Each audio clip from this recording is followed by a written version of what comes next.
I'm glad to have you here. Follow my story until the end and comment the city you're watching from. It was my daughter, Samantha Baker's 45th birthday, and I had arrived at her house early with the cake I'd specially ordered from her favorite bakery. The chocolate and strawberry confection had cost $200, but for my only child, nothing was too expensive. I had worked double shifts as a nurse for 40 years, saving penny by penny, and now in retirement at 72, I still wanted to give her the very best. The morning was bright as I carefully balanced the cake box in my hands, my heart filled with anticipation. I'd always loved birthdays.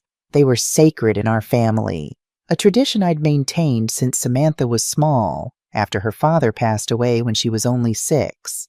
It had been just the two of us against the world for so long. I knocked on the door of her beautiful suburban home, the one I had completely financed as a wedding gift when she married David. The $150,000 down payment had come from my life savings, money I'd set aside for my retirement.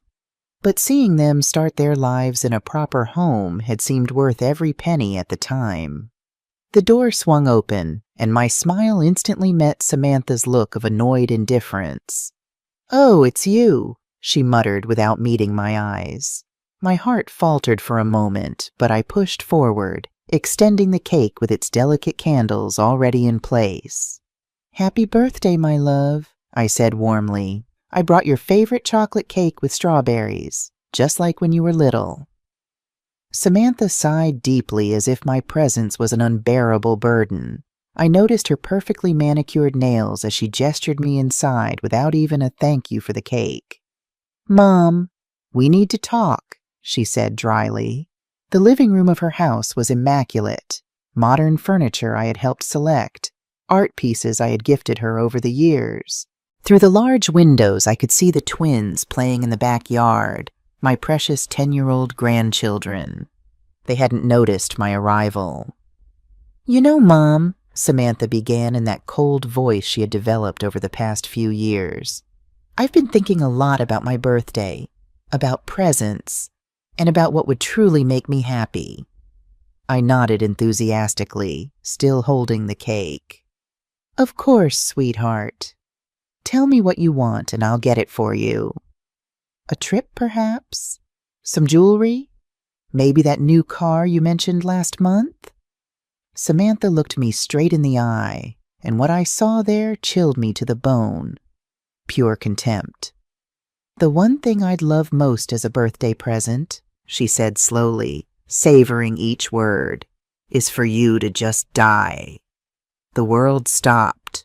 I literally felt as if someone had ripped my heart from my chest. Her words echoed in my ears like an endless, terrible loop. My daughter, my only child, had wished for my death as a birthday gift. "What?" I managed to whisper, feeling tears welling up in my eyes. "What did you just say?" "You heard me," she continued with a coldness that cut through me like knives. "I'm tired of you, Mom. Tired of your constant calls, your unexpected visits, of you always being here bothering me. My life would be so much easier and happier if you would just disappear."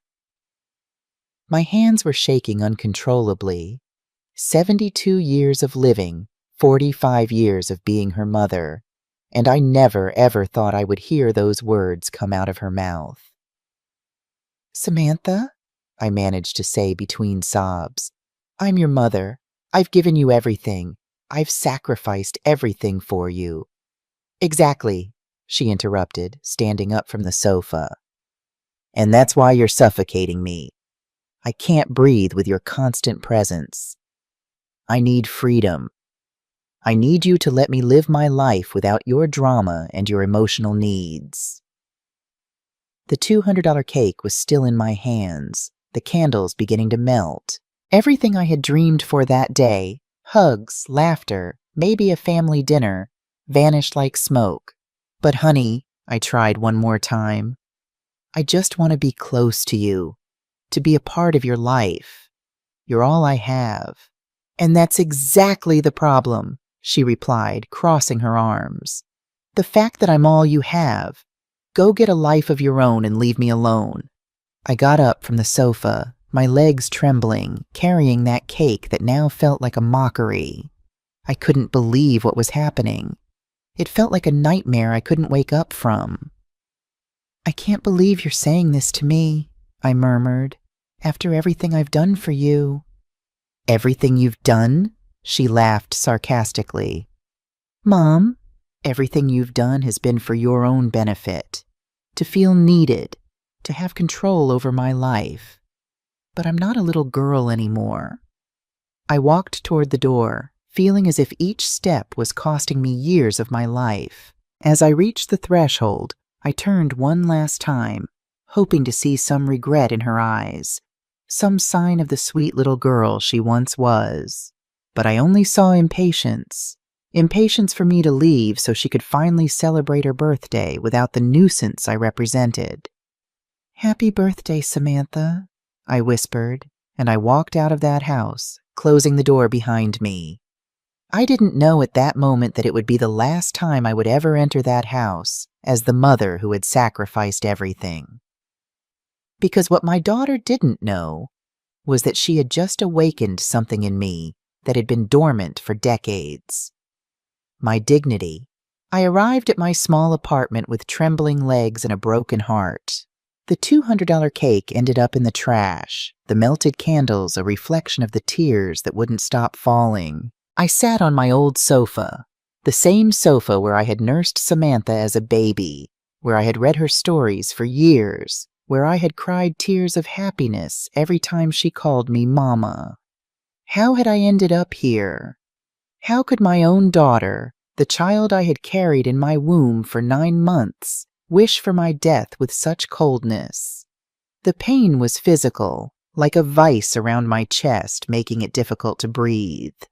I reached for the framed photo on my side table. Samantha at her college graduation, both of us smiling proudly. I had worked 3 jobs to put her through that prestigious university. $42,000 in tuition that I paid without a single complaint. "Don't worry, honey," I would tell her every time she called me crying about the pressures of school. "Your education is the most important thing." I began to remember everything. Absolutely everything I had done for her over the past 45 years. When she was 3 and got pneumonia, I worked triple shifts at the hospital to pay for her medicine. It was $2,800 in antibiotics that my insurance didn't cover. Money I got from selling my late mother's jewelry. When she turned 16 and wanted to go to the prom, I worked entire weekends for 4 months to buy her that pink dress that cost $800. I remember how her eyes sparkled when she tried it on. "Thank you, Mom. You're the best in the world," she had said, hugging me tight. In college, when she changed her major for the 3rd time, I paid for every semester without a single complaint. $42,000 in total, money I got by taking out a second mortgage on my small house.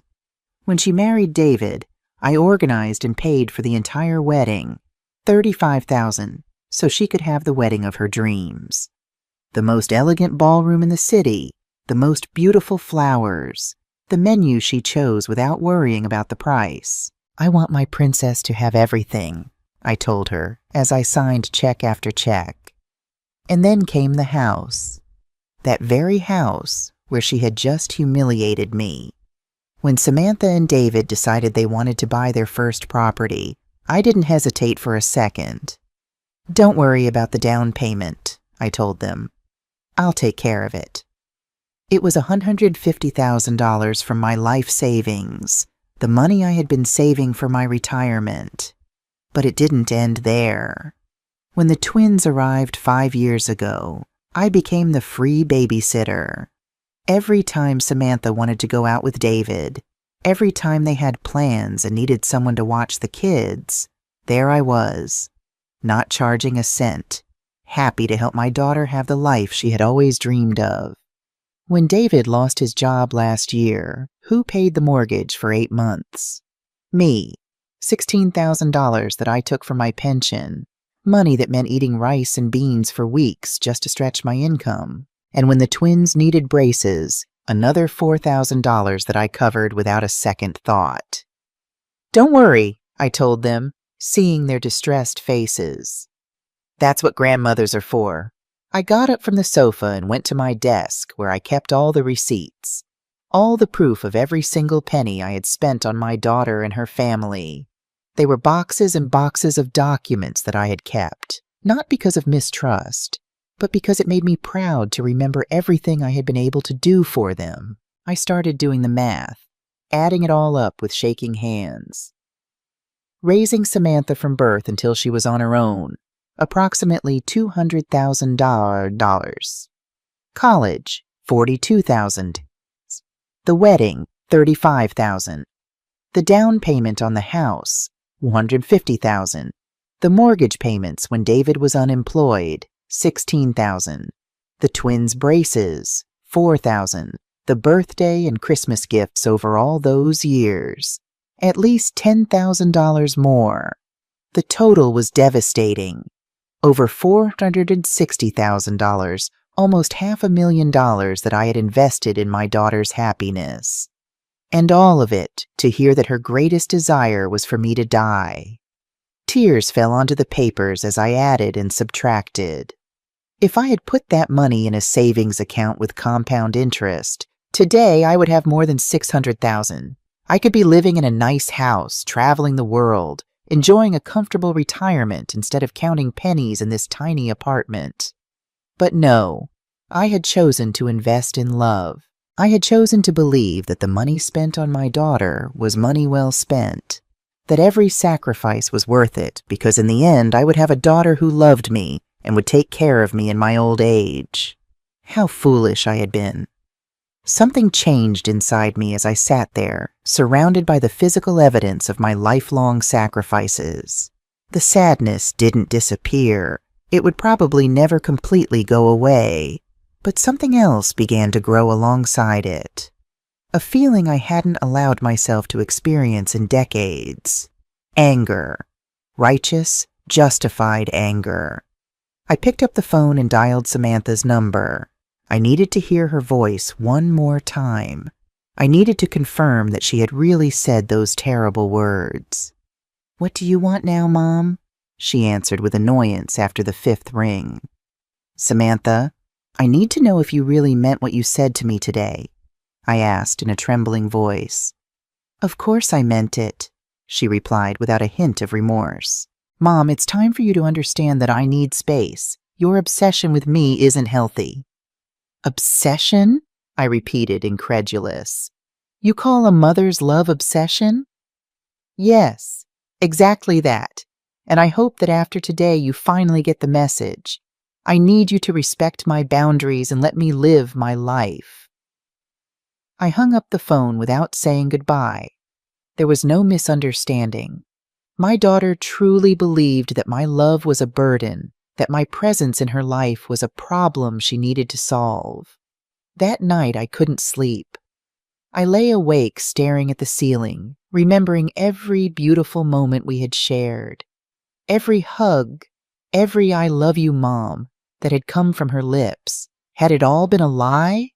Or had I simply raised a daughter who had become so selfish that she couldn't see beyond her own needs? At 3 o'clock in the morning, something changed inside of me. The sadness began to transform into something different, into anger, into indignation, into the clear understanding that I had been used, manipulated, and discarded like a used tissue. My daughter wanted me to die? Well, maybe it was time to give her exactly what she asked for, but not in the way she expected. The next day, I woke up with a mental clarity I hadn't experienced in years. The sadness had given way to something more powerful, determination. If my daughter wanted me to disappear from her life, I would, but not in the way she expected. I put on my best clothes and went out with a defined purpose. First stop, the bank where I had a joint account with Samantha for her house's emergency expenses. That account I had opened just in case, and in which I had deposited $20,000 for any unforeseen events that might arise. "Good morning, Mrs. Davis," greeted the manager, Mr. Roberts, who had known me for years. "How can I help you today?" "I want to close joint account number 458728991, I said with a smile that he interpreted as kindness, but which was in reality pure vengeance. "Are you sure? That account has a considerable balance of $20,000, he warned, checking his computer screen. "Completely sure. I want to transfer all of that money to my personal account," I replied, signing the papers with a steady hand. Seeing those $20,000 return to my personal account gave me a satisfaction I hadn't felt in years. It was only the beginning. Next stop, the mortgage loan office. During the past year, when David was unemployed, I had co-signed their mortgage. That meant that if they couldn't pay, the responsibility fell on me, but it also meant that I had rights to that property. "Mrs. Davis," the loan officer, Ms. Phillips, greeted me. "What brings you here?" "I want to review the mortgage contract where I appear as a co-signer," I explained. "I need to understand exactly what my rights and obligations are." While she looked for the documents, I remembered the day I signed those papers. Samantha had cried with emotion. "Thank you, Mom. I don't know what we'd do without you. You're our savior," she had said, hugging me tight. David had also thanked me, promising they would never have late payments. "Here are the documents," Ms. Phillips said, placing a thick folder in front of me. "As a co-signer, you are responsible for the payments if the primary holders cannot make them, but you also have the right to reclaim the property if you believe the debtors won't be able to fulfill their obligations." "Exactly," I completed, examining the papers carefully. "Is there a problem with the payments?" "I'm evaluating the situation," I replied, putting a copy of all the documents in my bag. "What would I have to do if I decided to exercise my rights as co-signer?" "You would have to demonstrate that there's a risk of default, or that there have already been significant delays. In your case, I see that you covered 8 months of payments last year, which is already sufficient evidence that the primary holders lack financial stability." Perfect. David had lost his job again last week, information that Samantha had given me without thinking about the implications. She thought she was asking for help indirectly, but what she was really giving me were the weapons for my revenge. I left that office with a smile. My dear daughter had no idea of the storm that was brewing. Third stop, my personal lawyer, Mr. Daniel Thompson, a 70-year-old man who had been a friend of my late husband's. He knew my entire family situation and had witnessed my sacrifices for Samantha for decades. "Nancy," he greeted me warmly, "what brings you to my office? It's not common to see you here." "Daniel, I need your help with something very important," I told him, sitting in front of his desk. "I want to completely change my will." His eyebrows shot up in surprise. "Has something happened with Samantha?" I told him everything. Every hurtful word, every moment of contempt, the coldness with which she had wished for my death on her own birthday. Daniel listened to me in silence, his expression becoming more serious with each detail.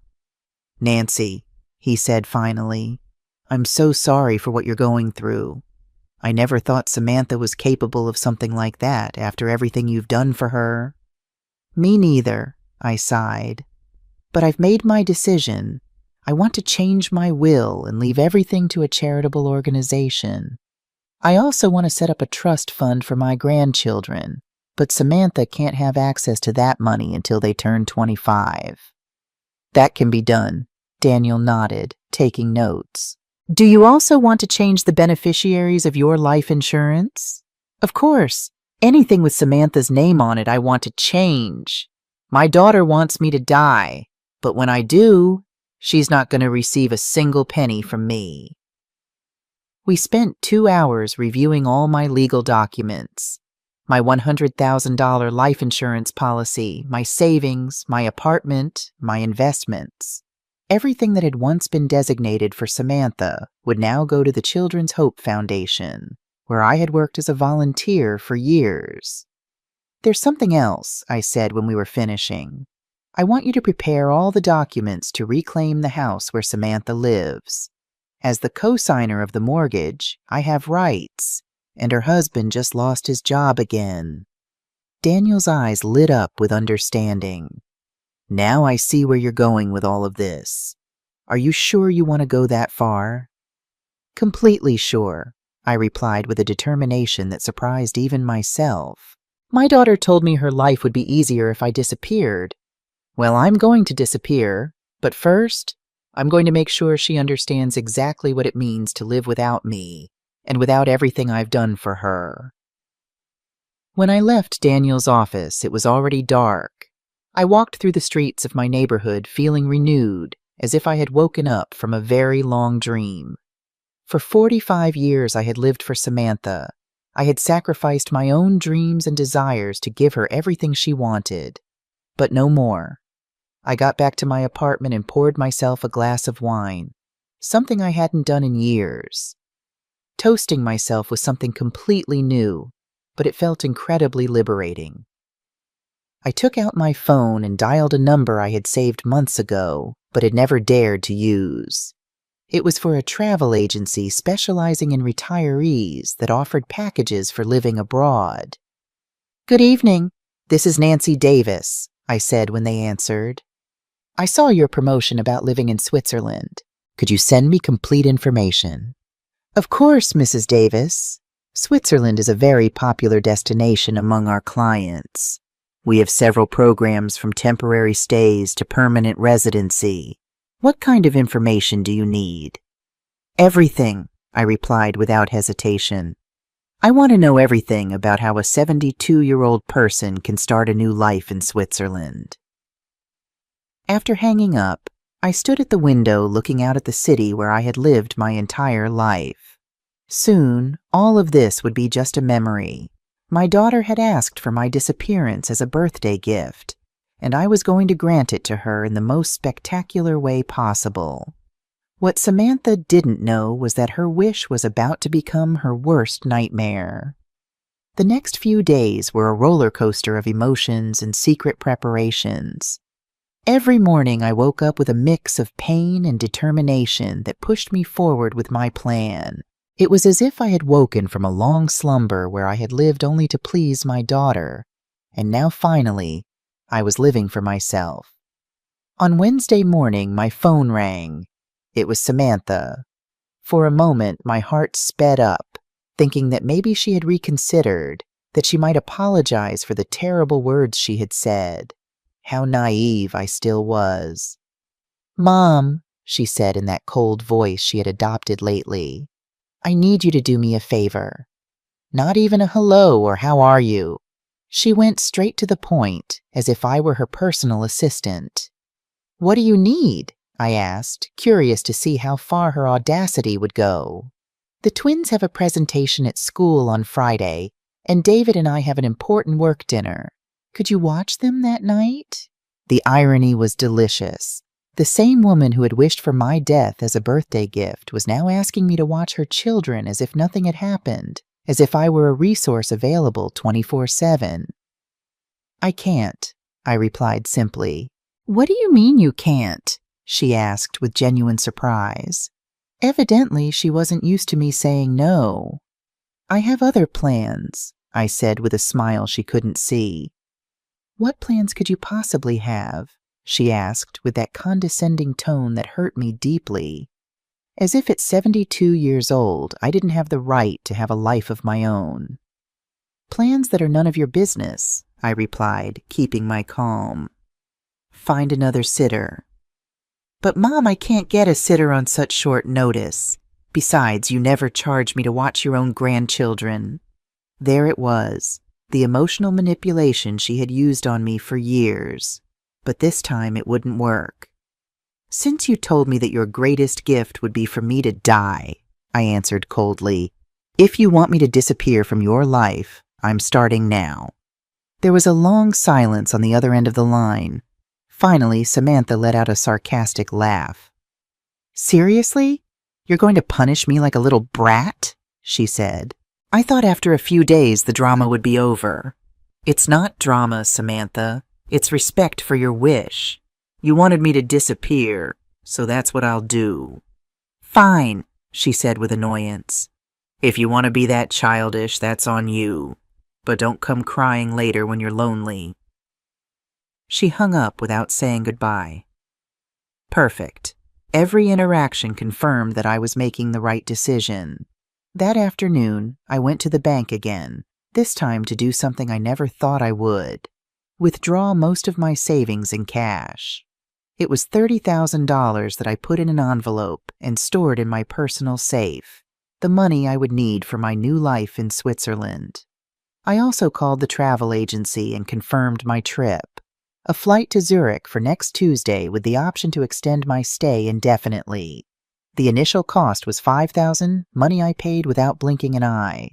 It was the most expensive and most intelligent investment I had made in years.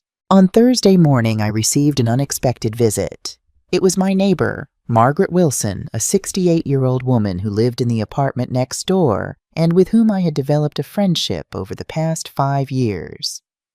"Nancy," she said, sitting in my living room with a cup of coffee, "you look different these days.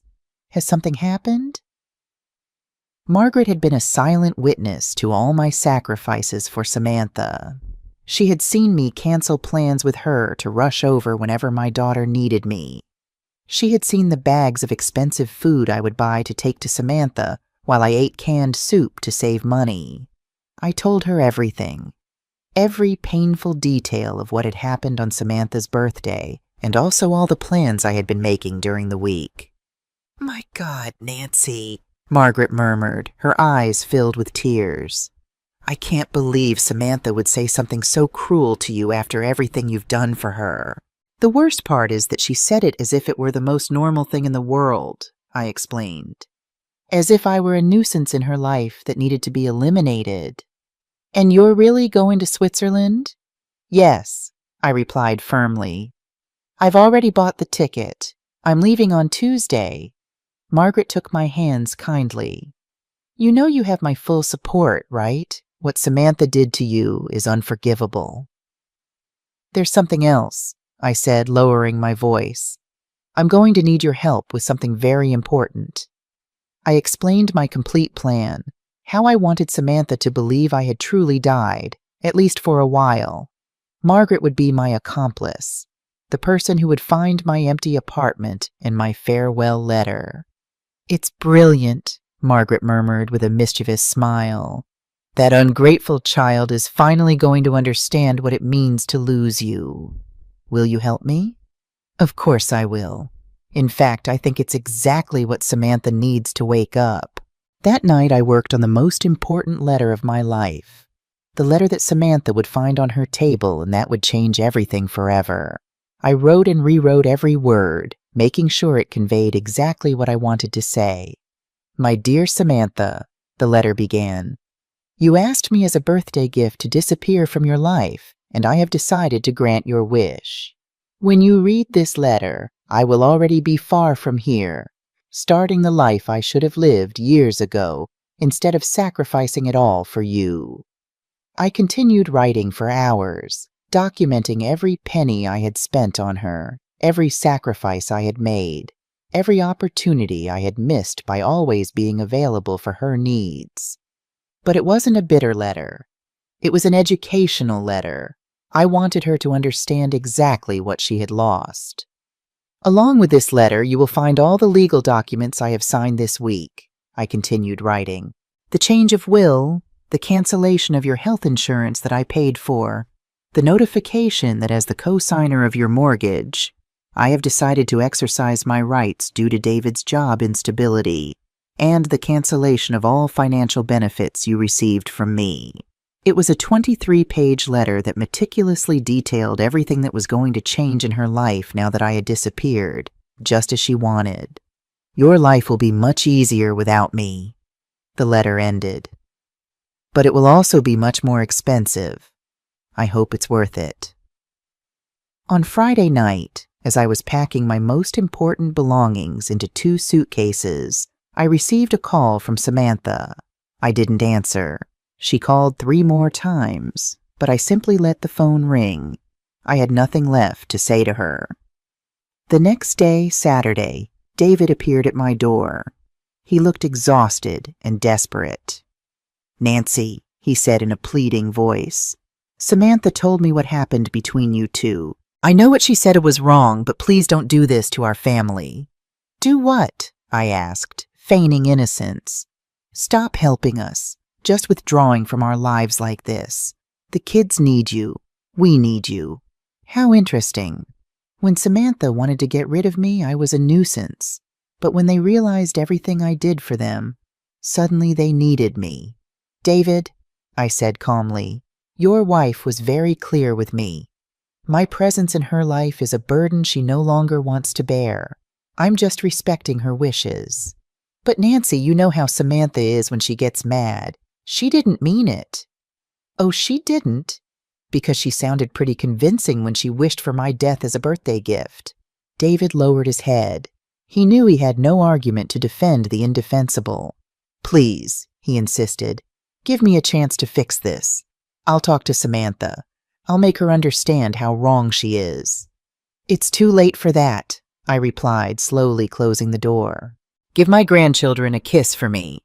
Sunday was my last day in that city. I spent the morning walking through the places that had been important in my life.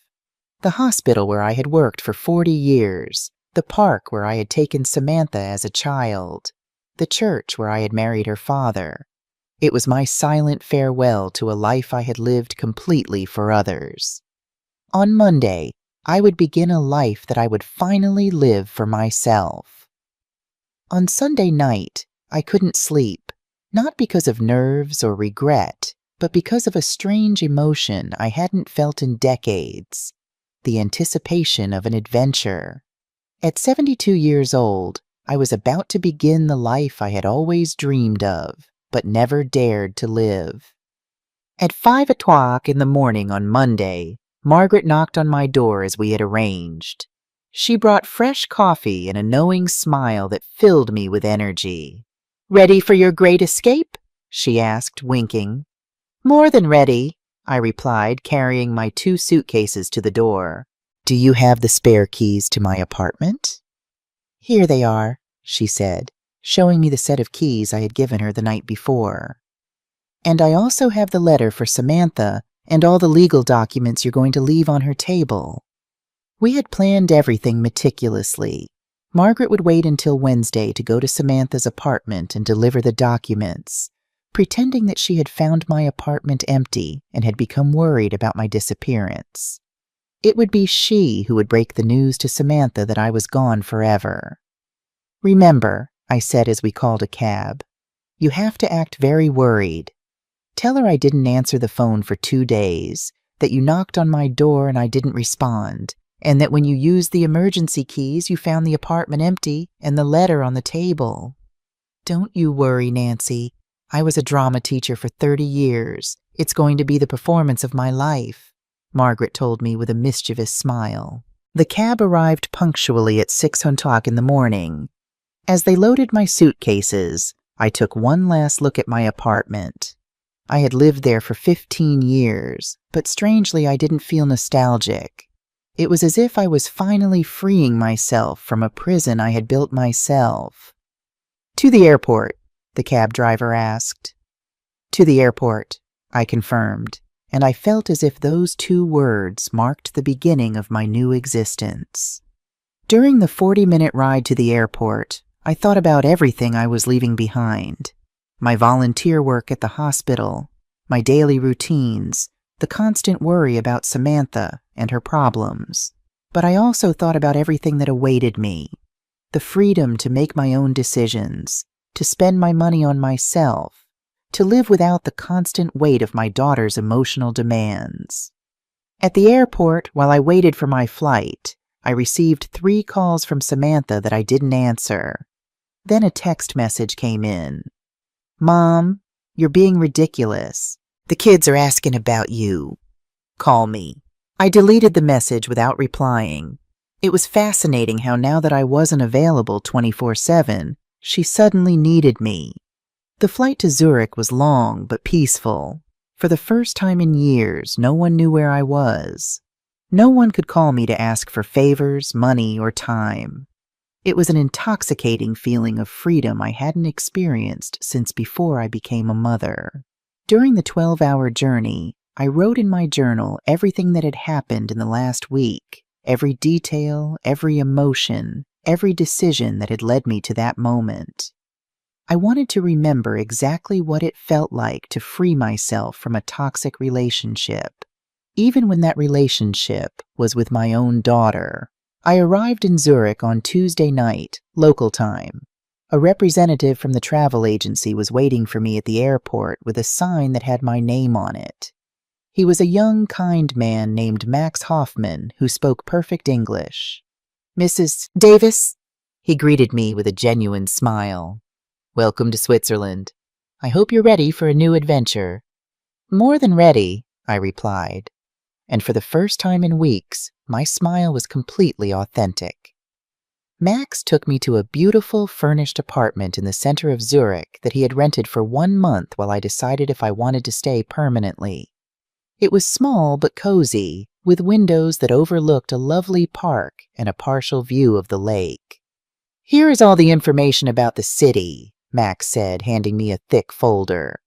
"Places to eat, activities for people your age, German classes, social groups.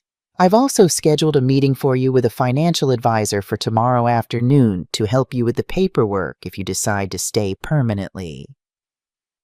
That night, I slept better than I had in years.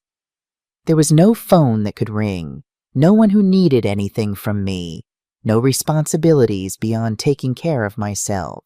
On Wednesday morning, I woke up early and went out to explore the city. I had breakfast at a charming cafe by the lake. I bought fresh flowers for my temporary apartment.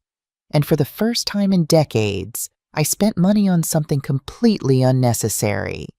A beautiful silk scarf that cost $100. I bought it simply because I liked it, without worrying about the price, or whether that money could be better invested in my daughter's needs. As I walked through the streets of Zurich, I mentally calculated how much money I had spent on Samantha in just the last 5 years. Between the mortgage payments when David was unemployed, the twins' braces, the constant gifts, the gas to go watch the kids, the food I always brought when I visited, it had been at least $50,000. Money I could have used to travel the world, to live comfortably, to fulfill the dreams I had postponed for decades. Instead, I had given it to a daughter who considered my love a burden and my presence a nuisance. At 2 o'clock in the afternoon, Zurich time, I calculated that it would be 8 o'clock in the morning in my hometown. Margaret would be preparing to go to Samantha's apartment to deliver the letter that would change everything. I sat on a bench by the lake and waited. I knew that in a few hours my phone would start ringing desperately. Samantha would finally understand what it meant to truly lose me. At 5 o'clock in the afternoon, my phone started to vibrate. It was Samantha. I let it ring until it stopped. Immediately it rang again. Again Samantha. This time I answered. "Mom!" she screamed, her voice cracking. "Where are you? Margaret came to the house with a letter from you. She said you've disappeared. What's going on?" "Hello, Samantha," I replied calmly, enjoying the Swiss lake as I spoke. "Did you read the letter yet?" "Yes, I read it. Are you crazy? How could you do this to us? Where are you?" "I'm exactly where I need to be," I replied. "Far away from you, just as you wanted. But I didn't want this. I didn't want you to actually leave. I was just angry. I didn't mean it." There it was, Samantha's typical tactic, minimizing the harm she had caused, making me feel guilty for reacting to her cruelty. "You didn't mean it when you told me that your greatest birthday wish was for me to die?" I asked, because she had sounded pretty convincing. I was just frustrated.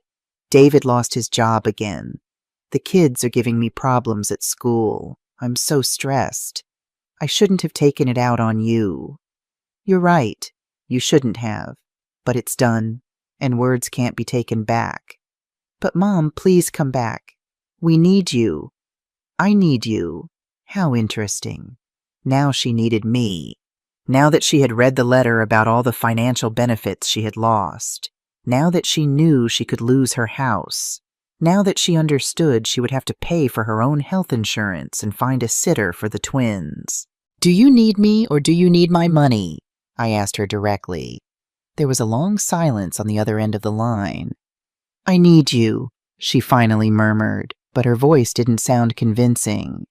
Samantha, for 45 years I lived for you. I sacrificed my dreams, my money, my time, my opportunities, and when I finally needed to feel that you loved me and valued me, you told me you'd rather I was dead. Those words broke my heart in a way I will never be able to fix. I'm sorry, Mom. I'm so sorry. Sorry is not enough, Samantha. The damage is done. And you know what?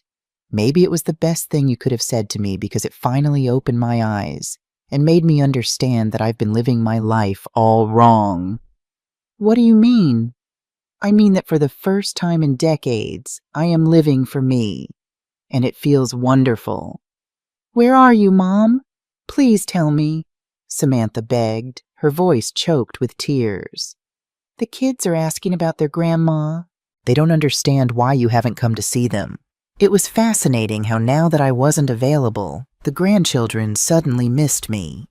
For all those years when I canceled my plans to watch them, when I bought them expensive gifts, when I took them to the park while Samantha went shopping, it was just what was expected of me. But now that I was gone, my absence was felt.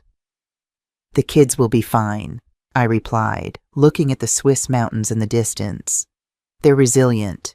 What they will learn is that actions have consequences and that hurtful words can destroy relationships forever. But Mom, please, you can't just disappear like this. What if something happens to you? What if you get sick? How will we know? Now she was worried about my well-being. How convenient. Samantha, in the last 5 years, I've had 3 episodes of high blood pressure that sent me to the hospital. Do you know how many times you visited me? None. You always had something more important to do, so don't come to me now with concerns about my health. That's not true, she weakly protested. It is true. The first time I was hospitalized, I called you from the emergency room. You told me you couldn't come because you had a hair appointment.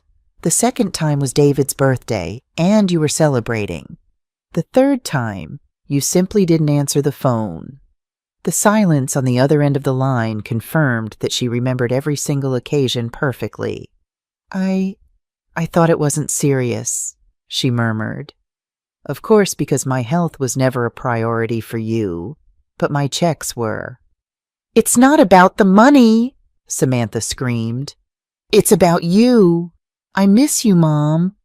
Do you miss me?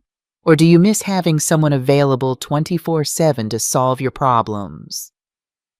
I hung up the phone without waiting for a response. It immediately rang again, but this time I turned it off completely.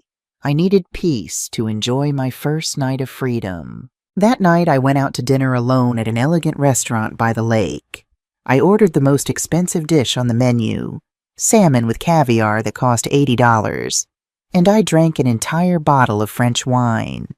It had been years since I had given myself that kind of luxury, always thinking that the money could be useful for Samantha. The next day, Thursday, I turned on my phone and found 47 missed calls and 23 text messages, all from Samantha and David. The messages evolved from pleas to threats. Please, Mom, answer. We're so worried, the first one said. If you don't answer, we're going to call the police, the fifth one threatened. We already called the police. They said there's nothing they can do because you left a letter explaining your departure, the 10th one admitted. The bank called us. You canceled the joint account. How are we going to pay for emergencies? The 15th one said. It was beautiful to see how the concern for my well-being quickly turned into panic over the financial implications of my absence. I decided to answer just one message. I'm fine. I'm exactly where I need to be. Don't look for me. The response came in less than 5 minutes. "You don't understand what you're doing. You're going to ruin us. The mortgage lawyer called us. He says you can take our house." There it was, the truth.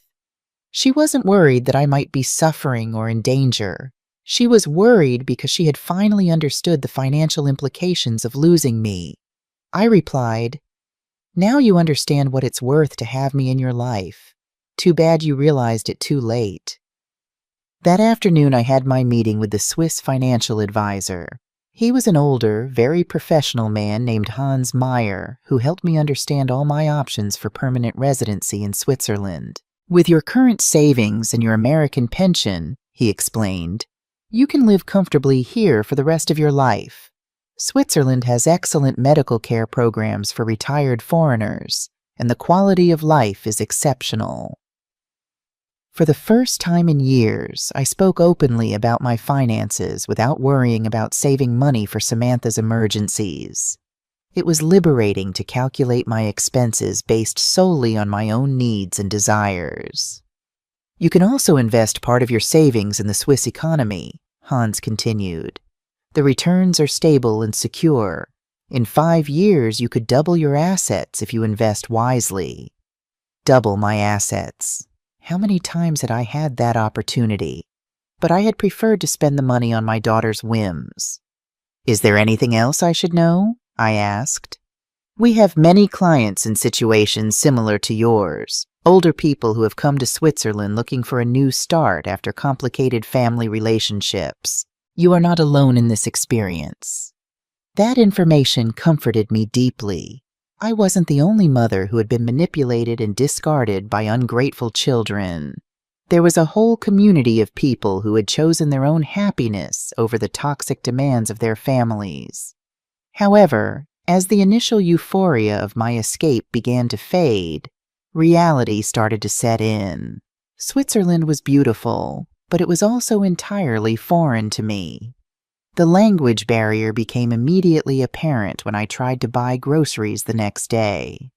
The cashier spoke rapidly in German, and I stood there helplessly, feeling embarrassed and out of place.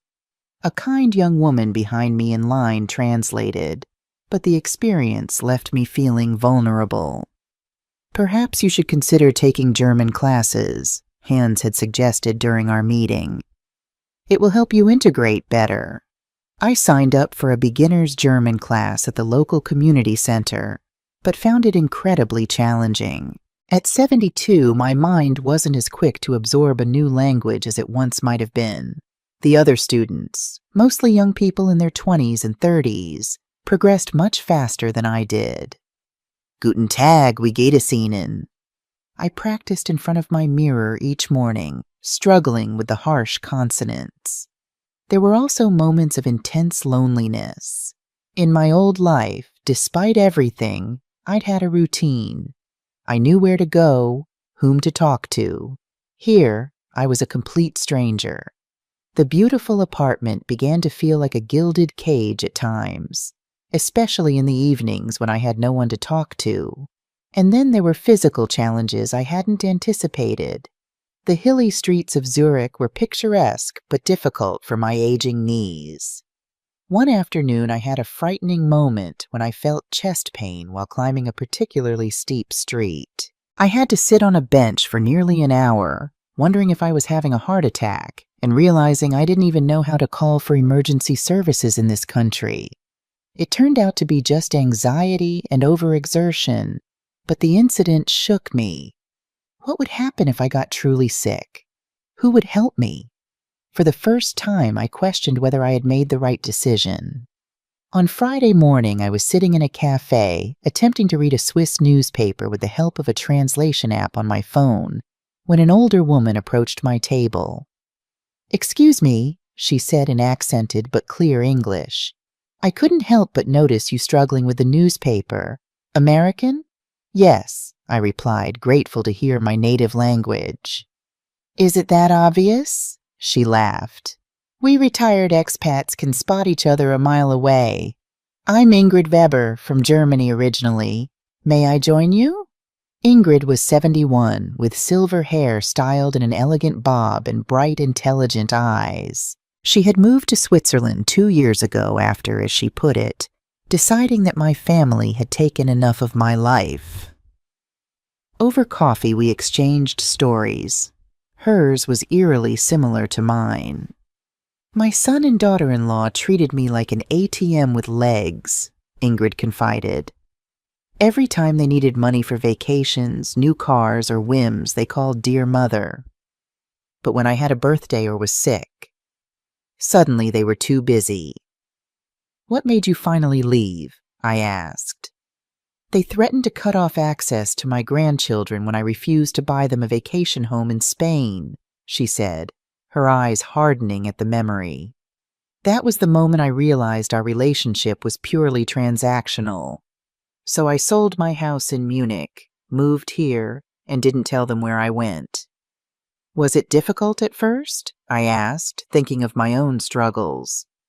The first few months were terrible, she admitted. I cried every night. The guilt ate me alive. I thought maybe I was truly selfish, that a good mother should always sacrifice for her children. And what changed? I realized that my children never wondered if I was happy, if I had enough money for my own needs, or if my constant sacrifices were hurting me. They only cared about what I could give them, Ingrid said.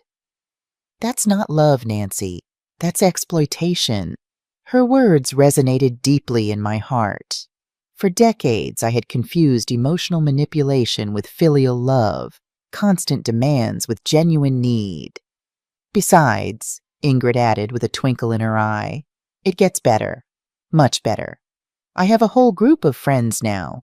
We call ourselves the Phoenix Club, women who have risen from the ashes of family disappointment. We meet every Sunday for brunch. You should join us. For the first time since arriving in Switzerland, I felt a genuine connection. Ingrid understood exactly what I was going through because she had lived it herself.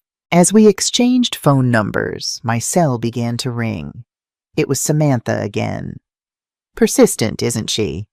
Ingrid observed as I showed her the screen. She just realized she's losing her house, I explained. Ah, now the real concerns come out. Ingrid nodded knowingly. Let it ring. Whatever crisis she's having isn't your emergency anymore. I silenced the phone, feeling a mixture of guilt and resolve. Ingrid was right.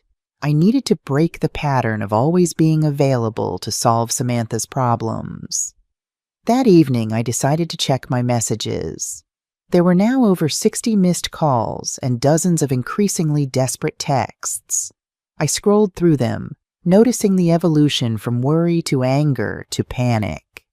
One message caught my attention, not from Samantha, but from David. Nancy, please call us. The bank is moving forward with foreclosure proceedings. Samantha is having anxiety attacks. The twins keep asking where Grandma is. I know what she said was terrible, but please don't punish the whole family for it. I felt a pang of guilt about my grandchildren. They were innocent in all of this. I had always had a special bond with them, especially the quiet one, Emily, who loved to sit with me and draw for hours. Did they really think I had abandoned them without a word? I decided to send a text just to David. The children can write to me at this email address if they want to. Do not share it with Samantha.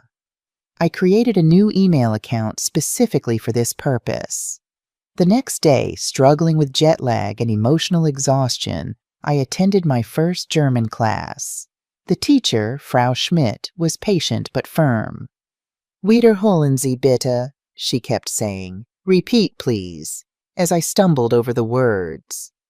By the end of the 2-hour session, my head was pounding and I felt utterly defeated. I was too old for this, I thought. Too old to start over. Too old to learn a new language. Too old to build a life from scratch.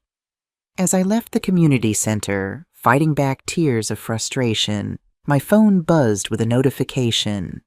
It was an email from Emily, my granddaughter. Dear Grandma, Daddy gave me your email. Where did you go? Mommy says you're sick and had to go away to get better. Are you coming back soon? I miss our drawing time. Love, Emily. Attached was a digital drawing of what appeared to be me and her, holding hands under a rainbow. My heart nearly broke at the sight. I sat on a nearby bench, suddenly overwhelmed by doubt. Was I being selfish? Was I punishing innocent children for their mother's cruelty? But then I remembered Ingrid's words. That's not love. That's exploitation. I carefully composed a reply.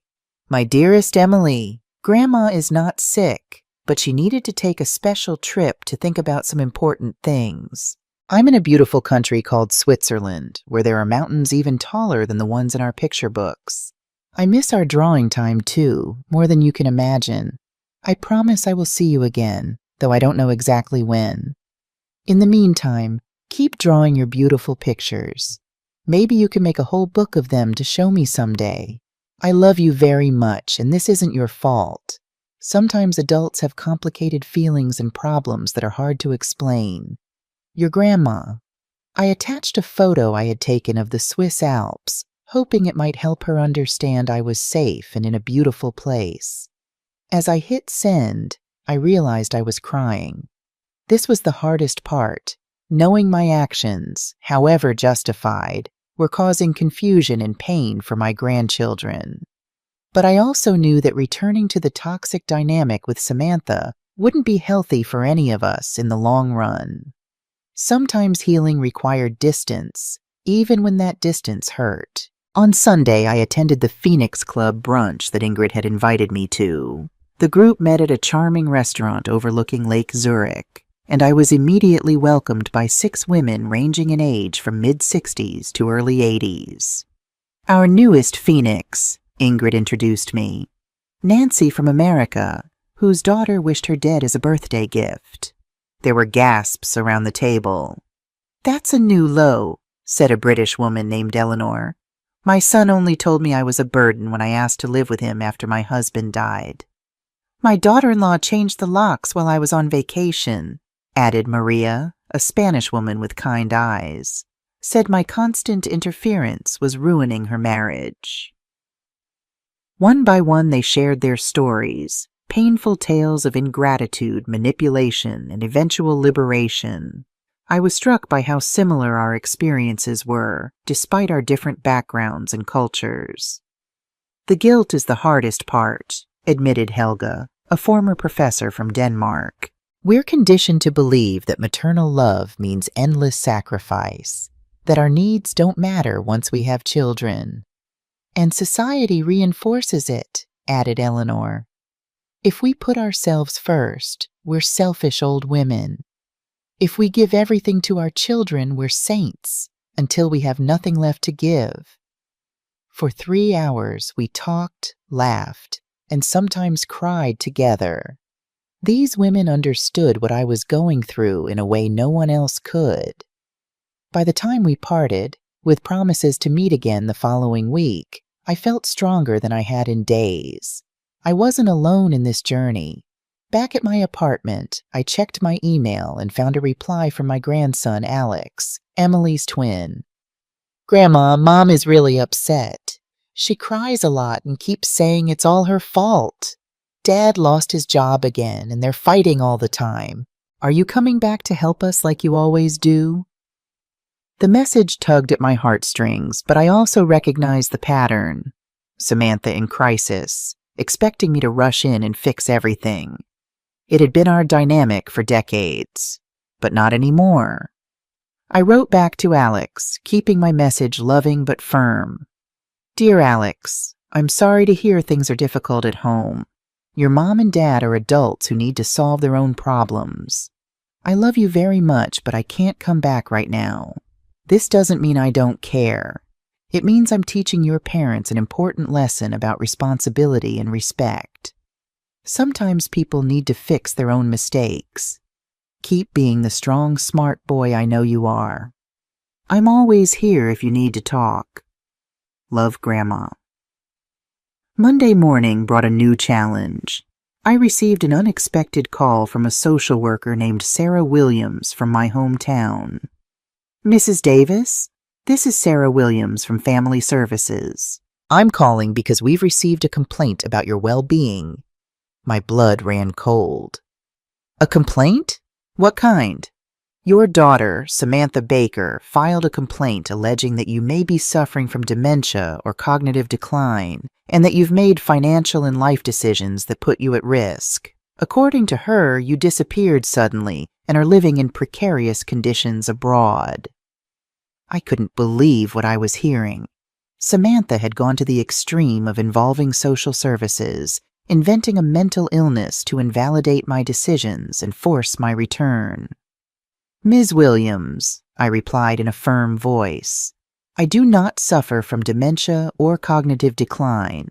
I am living in Switzerland by my own choice, in a comfortable apartment with excellent medical care and imperfect mental health. My daughter's allegations are completely false. I understand your position, Mrs. Davis, but we need to verify your well-being. Would it be possible to coordinate a medical and psychological evaluation through the American consulate in Switzerland? Of course, I replied without hesitation. I am willing to undergo any evaluation that demonstrates I am in perfect mental health and that my decisions have been made with complete lucidity. After coordinating the details for the evaluation, I hung up the phone, feeling a mix of rage and disbelief. Samantha had crossed a line of no return. Not only had she wished me dead, but now she was trying to destroy my mental credibility to regain control over my money and my life. I immediately called my lawyer, Daniel, back in my hometown. Nancy, he greeted me with concern. I'm glad to hear your voice. I've had a very interesting week with your daughter. I bet you have. I just spoke with social services. Samantha is accusing me of having dementia. That's not all, Daniel sighed. She also hired another lawyer to try to challenge all the legal changes you made before you left. She's alleging that you weren't in your right mind when you signed them. Can she do that? She can try, but she doesn't have solid legal grounds. I have recordings of all our conversations where you clearly demonstrate total lucidity. Furthermore, the fact that you meticulously planned your departure and are living independently in Switzerland contradicts any allegations of cognitive decline. What else is she doing? She has tried to access your bank accounts, alleging concern for your well-being. She also wanted to stop the process of reclaiming the house, but since everything is legally backed, and she herself signed the documents acknowledging that David lost his job again, she has no valid arguments. It was incredible how far Samantha was willing to go to get back the financial benefits she had lost. Daniel, I want you to prepare a defamation lawsuit against my daughter. Her false allegations about my mental state could affect my reputation and my legal rights. It would be my pleasure, Daniel replied with satisfaction. After seeing how she has treated you, I think it's time for her to face the legal consequences of her actions. 2 days later, I showed up at the American consulate in Zurich for the medical and psychological evaluations. The American doctor who examined me was an older, experienced man who immediately understood the situation. Mrs. Davis, he told me after an exhaustive 3-hour evaluation, not only are you in perfect mental health, but the decisions you have made demonstrate admirable lucidity and courage. Your daughter is clearly trying to manipulate the legal system to recover financial benefits. Will that be officially documented? Absolutely. I'll send a detailed report to social services explaining that her allegations are unfounded and that you are living an independent and healthy life in Switzerland. That same afternoon, I received a call from the social worker. Mrs. Davis, we have received the medical report from the consulate. It is clear that your daughter's allegations are baseless. We are going to close the case and notify Samantha that her complaints were unfounded. Thank you, I replied. Will this be in some kind of record? Yes. It will be documented that she filed a false complaint about a family member's well-being, which could have legal implications if it is repeated. Perfect. Samantha had not only failed in her attempt to invalidate my decisions, but now she had an official record of filing false complaints. As I walked back to my apartment from the consulate, I felt a strange mixture of emotions. Vindication, certainly. I had proven that my mind was sound and my decisions were my own, but also a profound sadness. How had my relationship with my daughter deteriorated to this point? Was there any way back from this level of betrayal? My phone buzzed with a text from Ingrid. "Phoenix dinner tonight. The whole club is gathering to celebrate Eleanor's birthday. We'd love to have you join." I smiled, feeling a wave of gratitude for these women who had become my support system in such a short time. "I'll be there," I replied, "and I have a victory to share."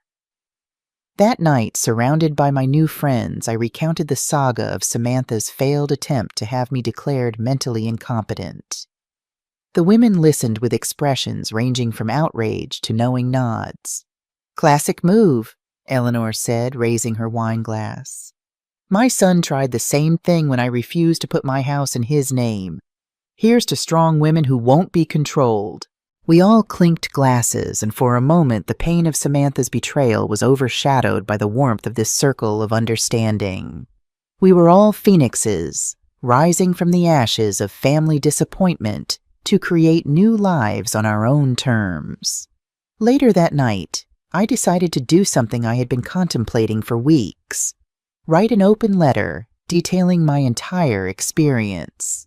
Not for Samantha, but for other mothers who might be living in similar situations of manipulation and emotional abuse from adult children. I wrote for 4 hours, documenting every sacrifice I had made, every manipulation I had suffered, and every step I had taken to reclaim my dignity and my life. It was a 20-page letter that I titled, "When a Mother's Love Becomes Self-Destruction, My Story of Liberation at 72. I decided to send the letter to an online blog I had discovered that specialized in stories of older women who had found the courage to radically change their lives.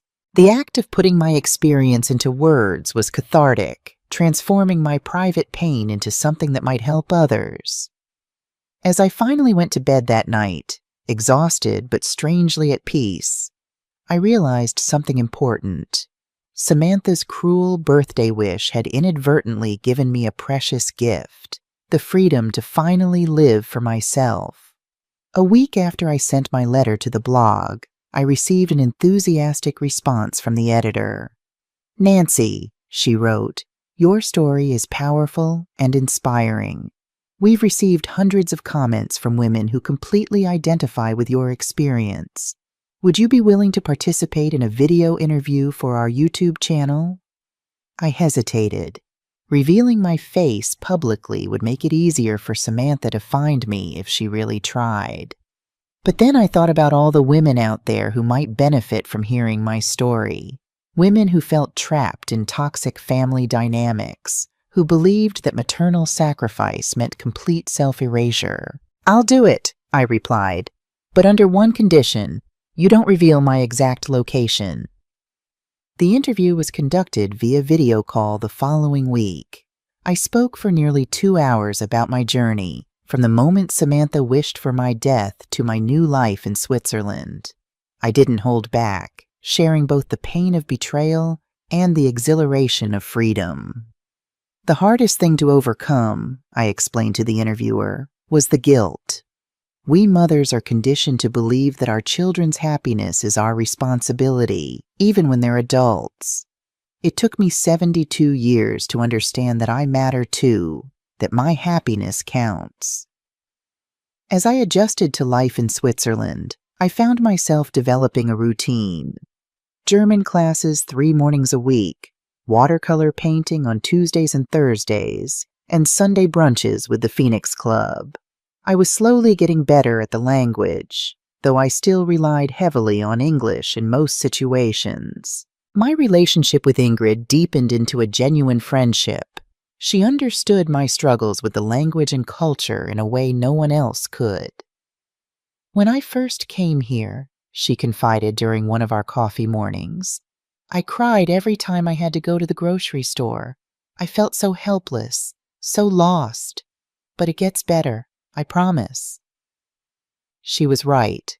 Little by little, I was finding my footing. I learned to navigate the public transportation system, discovered favorite cafes and walking paths, and even made tentative friendships with some of my neighbors. But there were still difficult days. Days when I missed my grandchildren so acutely it felt like physical pain. Days when I questioned my decision to leave everything behind. Days when the language barrier left me feeling isolated and incompetent. On one such day, I received an unexpected email. It was from David, my son-in-law.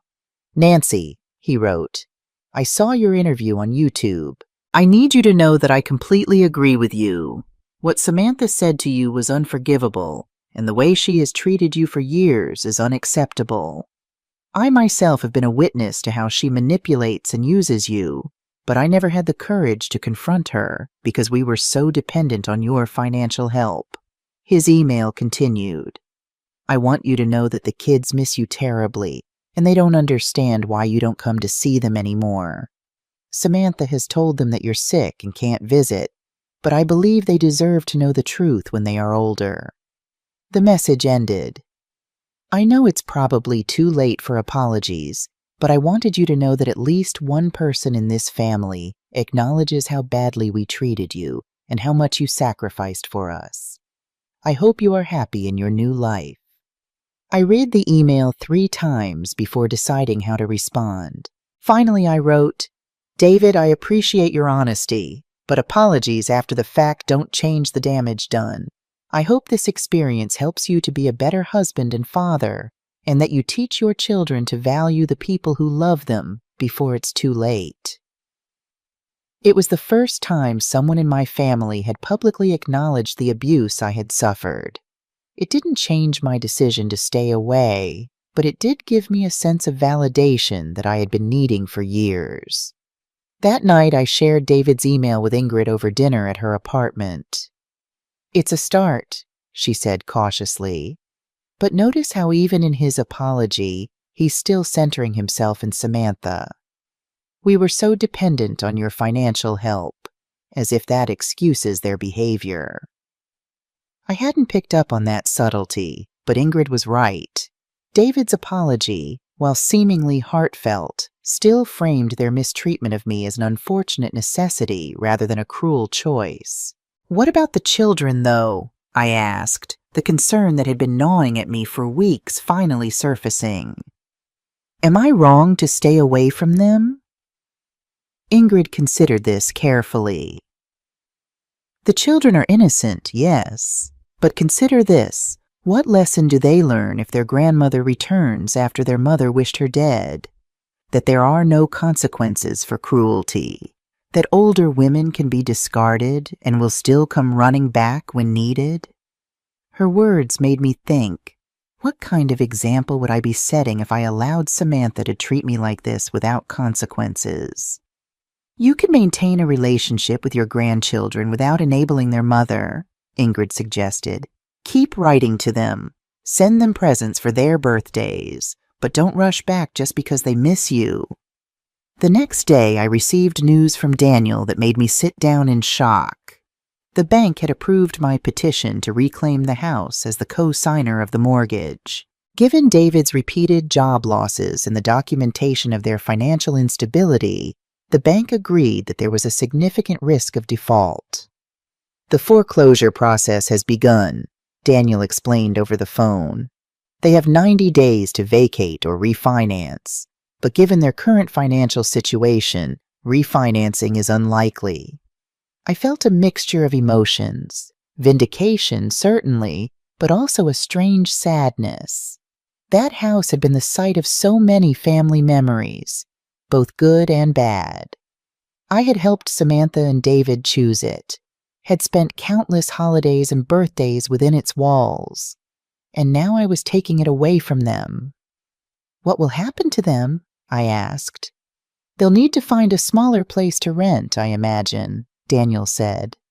"The real estate market is strong right now, so the house will sell quickly. As the co-signer, you'll recover your initial investment of $150,000 plus accumulated interest, about $35,000.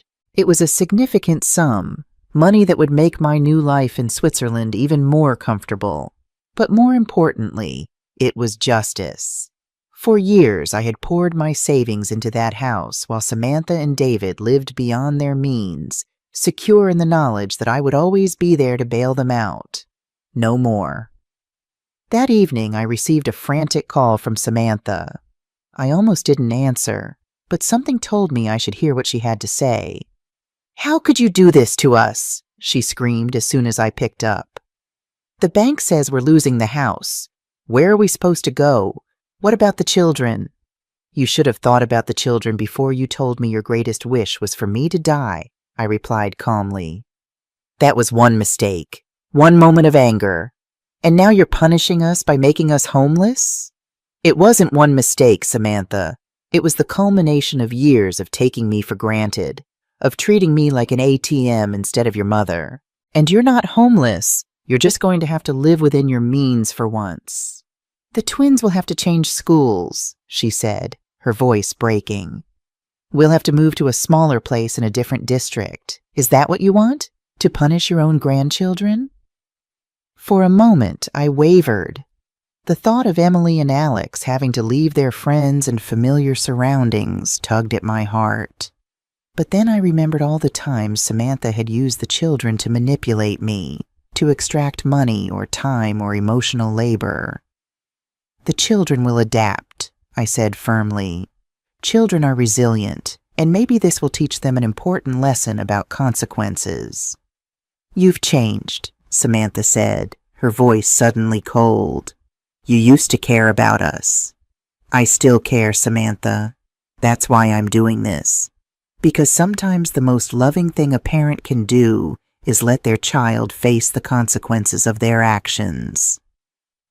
I hung up, my hands shaking but my resolve intact. For the first time in our relationship, I wasn't backing down. I wasn't rushing in to fix everything. I was letting Samantha experience the real-world consequences of her behavior. It was a turning point in my own healing journey. I had finally broken free of the cycle of enabling and sacrifice that had defined our relationship for decades. The following Sunday, I shared this development with the Phoenix Club. The women listened attentively, their faces reflecting various degrees of understanding and support. "You're doing the right thing," Maria assured me. "My biggest regret is that I didn't set boundaries with my son earlier. I kept giving and giving until I had nothing left, and then he discarded me anyway." "It feels cruel, though," I admitted. "The children will learn a valuable lesson," Eleanor finished for me. "That actions have consequences, that treating people poorly eventually catches up with you. These are important life lessons that too many parents shield their children from." Helga, who had been quiet throughout the conversation, finally spoke up. "When I left Denmark, my son told everyone I had abandoned him and his children. He forgot to mention the years of emotional abuse, the money he borrowed and never repaid, the constant criticism and disrespect. It took 2 years, but eventually the truth came out. Now we have a relationship again, a healthier one, with boundaries and mutual respect." Her words gave me hope. Perhaps in time, even Samantha might come to understand the reasons behind my actions. Perhaps we might eventually rebuild our relationship on healthier foundations. But for now, I needed to focus on building my new life. One day, one German word, one watercolor painting at a time. A month later, I received a call from Daniel with news that left me momentarily speechless. "The house sold, Nancy," he announced, "for $410,000, well above market value. After the remaining mortgage is paid off, you'll receive $185,000 as the co-signer who reclaimed the property. The money will be transferred to your Swiss account by the end of the week." I sat down trying to process the information. Nearly $200,000, a small fortune by any standard. Money that I had thought lost forever when I gave it to Samantha and David. There's more, Daniel continued. Your apartment back home also sold. After commissions and expenses, the net amount is $95,000. In total, I was receiving almost $300,000 in assets that I had given up for lost. With my existing savings and the investments I had made in Switzerland, my total net worth now exceeded $500,000. At 72 years old, I was richer than I had ever been in my life. What about Samantha and David? I asked. Where are they living now?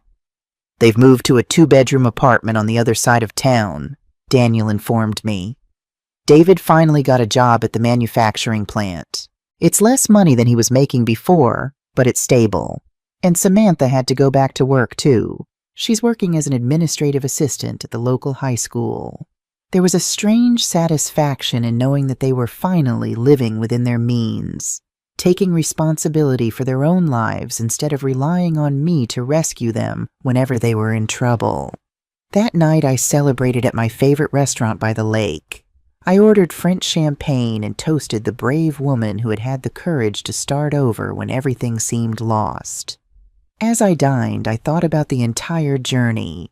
I had started this journey as a broken and humiliated mother, devastated by the cruel words of an ungrateful daughter. But now I was an independent woman, financially stable, surrounded by genuine friends, and living the life I had always dreamed of. The next day, I met with Hans Meyer again to discuss what to do with my newfound wealth. With this additional capital, he explained, you could potentially purchase a small house here in Switzerland. Property is expensive, but with your assets, it's within reach. Owning your home would provide long-term stability. For the first time, I allowed myself to consider the possibility of truly settling in Switzerland permanently, not just as an extended visit, but as my new home. I'd like that, I admitted. But I'm still struggling with the language, and I worry about being isolated, especially as I get older. Hans smiled understandingly. Many expats face these concerns. Have you considered living in one of the international retirement communities? They offer the best of both worlds, a Swiss quality of life with an English-speaking support system. He showed me brochures for several retirement villages around Zurich and Geneva, designed specifically for expatriates. They looked beautiful, elegant apartments with stunning views, communal dining options, medical staff on site, and a built-in social network of other international retirees. This could work, I said, feeling a surge of excitement. I could have my own space, but also be part of a community. The following week, Ingrid and I visited 3 different retirement communities. The third one, Lakeside Gardens, immediately felt right.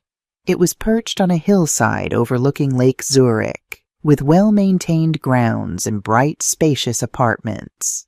The residents were a mix of Americans, British, Germans, and other Europeans, most in their 70s and 80s. I can see you here, Ingrid said as we toured a lovely 2-bedroom unit with a balcony facing the lake. It's perfect, close enough to the city for culture, but peaceful enough for painting and writing. I made my decision on the spot, putting down a deposit on the apartment. It would be ready in 2 months, after some minor renovations to accommodate my specific needs. As I signed the paperwork, I realized something important. For the first time in decades, I was making a major life decision based solely on what I wanted, not what would benefit Samantha or anyone else.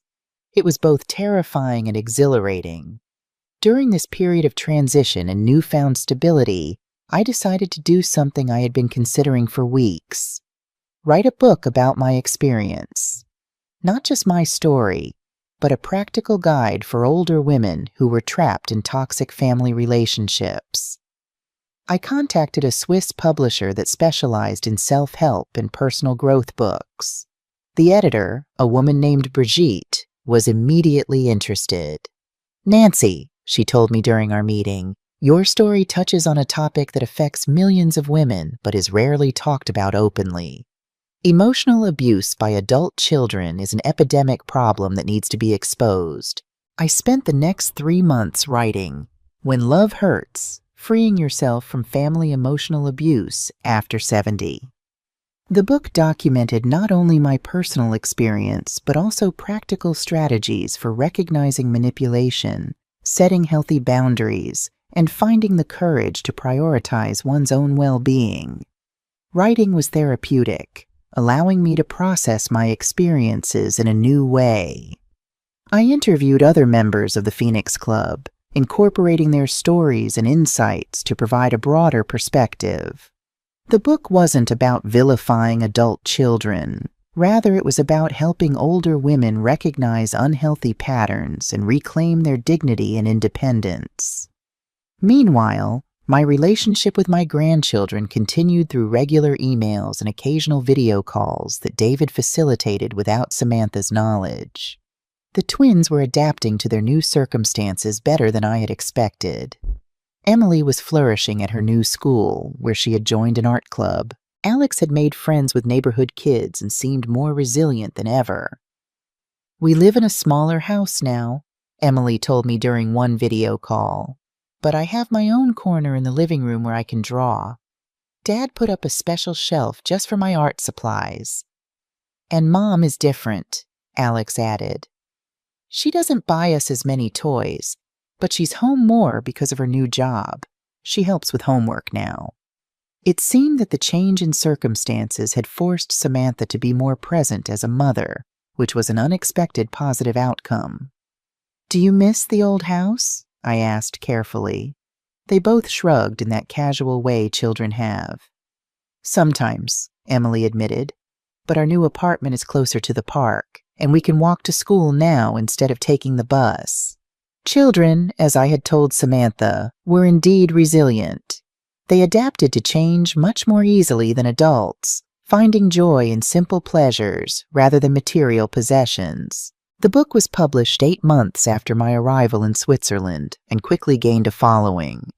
It wasn't a global bestseller, but it found its audience, women in similar situations who needed guidance and validation. The letters I received from readers were deeply moving. "I read your book and finally understood that I am not a bad mother for refusing to continue to finance my 35-year-old son's irresponsibility," wrote Maria from Spain. "Your story helped me understand that true love does not require self-destruction," Carmen from Mexico wrote to me. "After reading your book, I sold my big house and moved to a small apartment I can afford without depending on my children's help. For the first time in years, I sleep in peace," Rosa from Argentina shared.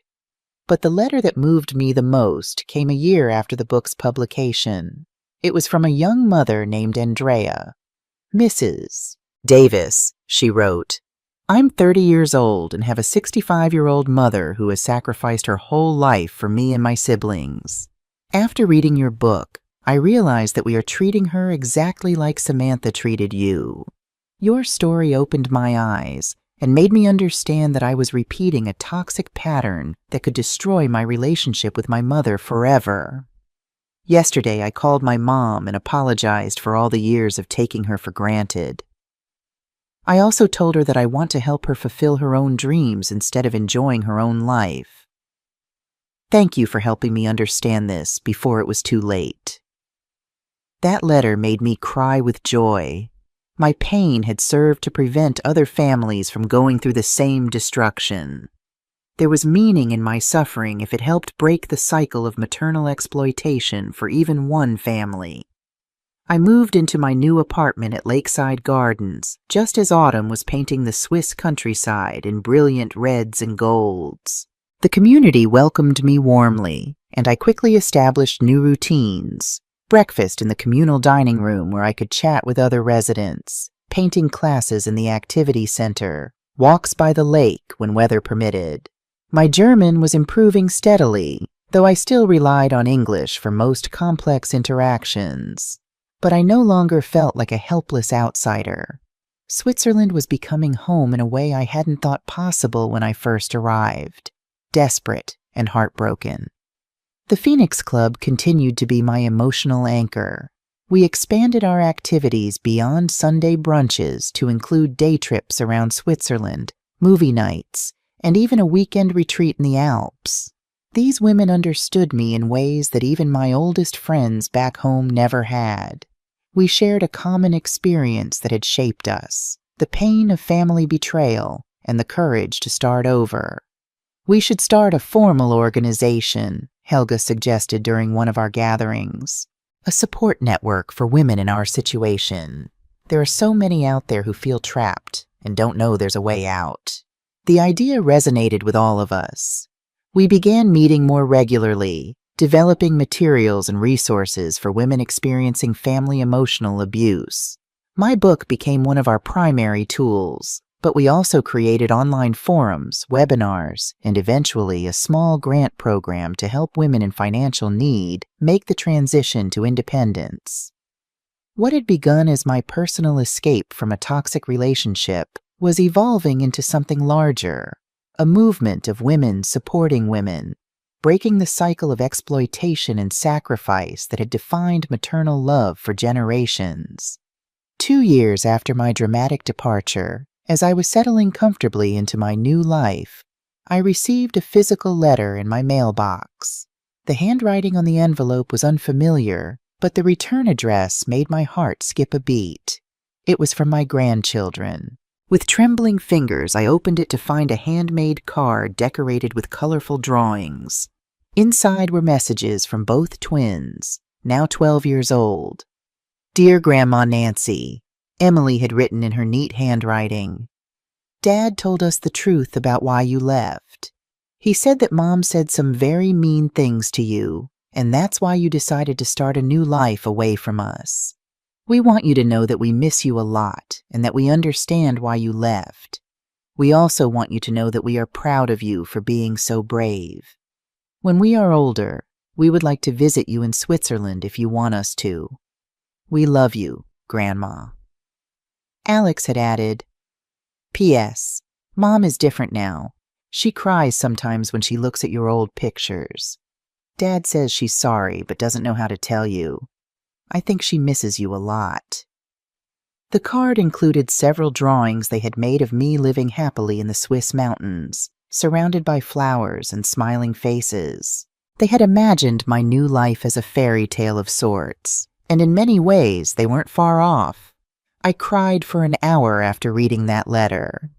Not out of sadness, but from the understanding that my decision to preserve my dignity had been the right one, even if it meant moving away from people I loved. The twins had learned an important lesson about respect and consequences that would serve them well in their own relationships. I decided to write them back. "My dearest Emily and Alex, your words are the most beautiful gift I have received in years. I love you deeply and always will, no matter the distance. When you are older and can make your own decisions, the doors to my heart and my home will always be open for you. Until then, I want you to know that your grandma is living a full and happy life surrounded by beauty and peace. Keep this love you feel for me, but also learn from this experience. Words have the power to build or destroy, and relationships are based on mutual respect, not on unilateral sacrifice. I love you with all my heart." I enclosed several photographs of my life in Switzerland, my apartment with its lake view, the Phoenix Club women during one of our outings, me at my easel painting a landscape. I wanted them to see that I was truly thriving, not just surviving. As for Samantha, I wasn't ready to reach out directly. The wound she had inflicted was still tender, even after 2 years. But something in the twins' letter suggested she might be experiencing genuine remorse. Perhaps one day, when more time had passed, reconciliation might be possible. Not a return to the old dynamic, but something new, built on mutual respect rather than exploitation. A week after sending my reply to the twins, I received an unexpected email from David. "Nancy, thank you for writing to the kids. They were overjoyed to get your letter and photos. I want you to know that things have changed here. Samantha has been seeing a therapist for the past year. She's working through a lot of issues, her relationship with you, her expectations, her need for control. It's been a difficult journey for her, especially accepting responsibility for her behavior, but she's making progress. We're doing okay financially now. It was a hard adjustment at first, living within our means, but it's actually been good for all of us. The kids have learned the value of money in a way they never would have in our old life. Samantha has asked me several times if I know where you are. I've kept my promise not to tell her, but I think she genuinely wants to apologize. If you ever feel ready to hear from her, just let me know. I read the email several times trying to process my feelings. Was I ready to hear from Samantha? To reopen that door even a crack? I wasn't sure. Part of me wanted to maintain the peaceful life I had built, free from the drama and manipulation that had characterized our relationship for so long. Another part longed for some kind of closure, some acknowledgement from her own lips that she understood the pain she had caused. I decided to discuss it with the Phoenix Club at our next meeting. These women had become my trusted advisors, their collective wisdom guiding me through many difficult decisions. Trust your instincts, Maria advised when I shared David's email. If you're not ready, you're not ready. There's no timeline for healing from betrayal. But consider this, Helga added. People can change. Not always, not completely, but it happens. The question is whether you're willing to risk being hurt again to find out if Samantha is one of those who has truly changed. I pondered their words carefully. In the end, I wrote back to David. Thank you for respecting my privacy and for being a bridge to the twins. I'm glad to hear that Samantha is getting help. That's an important step. As for direct contact, I'm not ready yet, but I'm not saying never. Perhaps in time. For now, please continue to be my connection to the children. That means more to me than I can express. It was a small opening, neither a rejection nor an embrace. A cautious acknowledgement that while the past couldn't be erased, the future remained unwritten. Today, 3 years after that terrible birthday that changed my life forever, I am sitting on my balcony in Zurich, looking at the mountains as I write the final pages of my second book. I am 75 years old, with assets of more than 600,000, a modest following as an author, dear friends from all over the world, and an inner peace I never thought I would experience again. Samantha asked me as a birthday gift to disappear from her life. I granted her that wish in the most spectacular way possible. What she never calculated was that by losing me, she not only lost a mother who loved her unconditionally, but also the person who had kept her financial world stable for decades. My disappearance was my gift to her, a harsh but necessary lesson in the consequences of cruelty and ingratitude. My new life was my gift to me, a second chance to live authentically, to value myself as much as I had valued others. And it was worth every tear, every sacrifice, and every moment of pain that brought me here. Because sometimes the only way to save yourself is to have the courage to lose everything in order to be reborn as the person you were always meant to be. Did you like my story, and which city are you listening from? Let's meet in the comments. If you like the story, you can support me by sending a super thanks so I can keep bringing more stories like this. Thank you so much for your sweet support. I'm looking forward to your comments on the story. On the screen, you can see 2 new life stories that I highly recommend. There's so much more on my channel. Don't forget to subscribe. See you in the next life story. With love and respect.